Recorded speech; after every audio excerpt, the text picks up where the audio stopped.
घरों में, लोगों के बच्चे पढ़ नहीं पा रहे हैं। जब भी कुछ अच्छा सोचते हैं, कुछ पॉजिटिव थॉट्स आते हैं, तब तक लोगों के फोन आ जाते हैं। ये तो गलत बात हुई ना। धामी सरकार को हमने बिठा रखा है तो उन्हें हमारी बात सुननी चाहिए, नहीं सुननी चाहिए। उत्तराखंड के विभिन्न जगहों पे धरने चल रहे हैं। धामी जी की नींद कब टूटेगी? हम तो आपसे कह रहे हैं कि आप एक रोड मैप बनाइए, हमें बताइए कि ये दरअसल हुआ कैसे। 37 ब्रांच मैनेजर हैं, किसी से पूछताछ हुई अभी तक? किसी से पूछा गया कि अगर पैसा सहकारिता मंत्री सहकारिता विभाग में नहीं गया तो फिर कहाँ गया? इसके बारे में पूछा गया? हमें प्रताड़ित किया जा रहा है।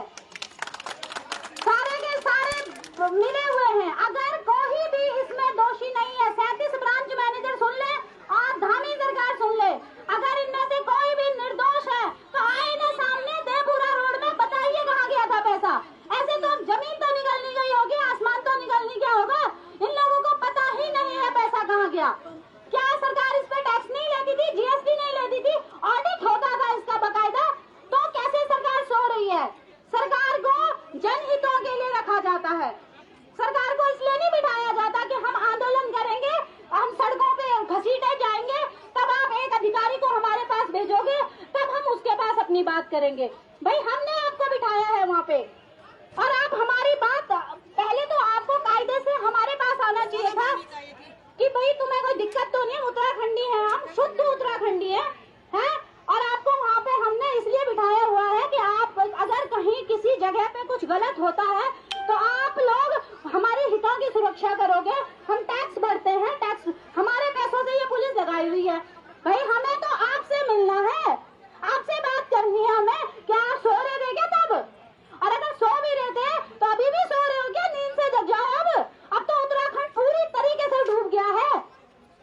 धामी जी से निवेदन है कि किसी भी प्रतिनिधि से काम नहीं चलेगा।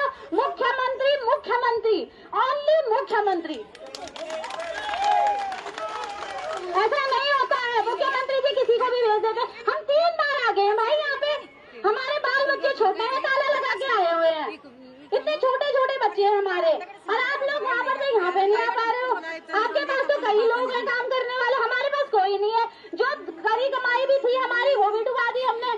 खाना खिलाने वाले भी हैं उनको। बुजुर्ग है हमारे साथ, कई से हम देवभूमि के रहने वाले, हमारे पास हमारे माँ बाप, हमारे सास ससुर, हमारे सब होते हैं। हम कोई न्यूक्लियर फैमिली में नहीं रहते हैं। तो धामी जी प्लीज सुन लीजिए, अगर आप उत्तराखंडी हो तो कम से कम इस बात का तो अपने अंदर अपना जमीन रखिए।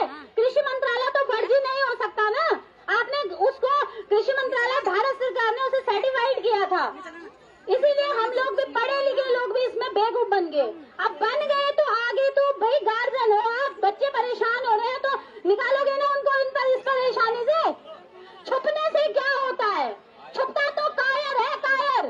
धामी जी क्या कायर हो आप? हम तो नहीं है, हमने तो लोगों का पैसा लगाया फिर भी सड़कों पर है, क्योंकि हमने गलत नहीं किया। हम पूछ रहे हैं आपसे पैसा कहाँ गया, वहाँ बता दीजिए, हम वहीं चले जाएंगे। लेकिन आप तो कुछ बता ही नहीं रहे हो। न ब्रांच मैनेजर बताएंगे, न आप बताएंगे, तो फिर हमें बताएगा कौन? बिल्कुल सही बोला। और क्या? तो प्लीज धामी जी, आप सबको वार्निंग है कि आप प्लीज हमारी बात सुने, हम हमारी पीड़ा को समझे। ऋषिकेश में लगभग 10,000 एजेंट है जो अभी तड़प रहे हैं। उनके घर की स्थिति इतनी खराब है कि जो बोलने लायक नहीं है। कई बार तो लोग हमारे पास आके रो जाते हैं, और हमें समझ में ही नहीं आता कि हम पढ़े लिखे क्यों हैं। हम पढ़े लिखे हैं, लेकिन हमारे जो अधिकारी लोग हैं, जो पद पदों पर बैठे हुए हैं, वो तो हमें जवाब ही नहीं दे रहे। हम क्यों हैं फिर उत्तराखंडी? मैंने भारत सरकार कृषि मंत्रालय के नाम पे इस सोसाइटी में पैसा जमा किया है, तो आप मुझे जवाब दोगे कि वो पैसा कहाँ गया। अगर वो पैसा आपके पास नहीं आया तो ये 37 ब्रांच मैनेजर तो इधर ही है, उनसे पूछे ना। ऐसा तो है नहीं कि वो कहीं छुपे होंगे, कहीं नहीं छुपे, वो अपने घरों में आराम से है। प्रताड़ित मतलब इधर ही है, अपने ही घरों में इधर ही है। कोई किसी को प्रताड़ना तो नहीं हो रही ना। तो आप पूछ सकते हैं, धामी जी पूछ सकते हैं उनसे। प्रताड़ित केवल मेरे जैसे एजेंट हो रहे हैं, जिन्होंने 1 रुपया नहीं कमाया, भारत सरकार के नाम से उसे ज्वाइन कर लिया, और आज हमारे घरों में एक रोटी मुश्किल हो रखी है। तो हम आपको छोड़ देंगे? भूल जाइए धामी जी, अगर आप फौजी के बेटे हो तो मैं भी फौजी की बेटी हूँ। आमना सामना हो जाएगा, देख लेना कौन जीतता है। पैसा किसी हमने कोई अंधभक्ति में या किसी अज्ञानता में नहीं लगाया था, हमने चेक किया था पूरी तरीके से। सचेत में भी इसका नाम था और भारत सरकार कृषि मंत्रालय द्वारा ये वेरीफाइड थी। अगर नहीं थी तो आप बताते ना कि इसमें सूचना देने थे कि सोसाइटी में पैसे जमा मत करो। सबसे पहले हम भाभी जी से ही मिलेंगे, तभी ये धरना खत्म होगा। उससे पहले कोई अदर चॉइस नहीं है हमारी, हमें भाभी जी से जवाब चाहिए। That's all। कौन ज्यादा लगे मुझे करके लगा रहे हैं लोग यहाँ अपने घर पर छोड़ के मारे सारे। आप सभी लोगों से निवेदन है, जो जहाँ पे है वहाँ पे बैठ जाइए। जब तक माननीय मुख्यमंत्री जी नहीं मिलेगा हटेंगे नहीं, चाहे कुछ भी हो जाए, रात गुजारे चाहे दिन। यहाँ पे अभी मित्र पुलिस द्वारा जो है बहुत ये धक्का मुक्की हुआ, हमने उनसे रिक्वेस्ट करी भाई इस तरह से मत करो, प्यार से करो ना।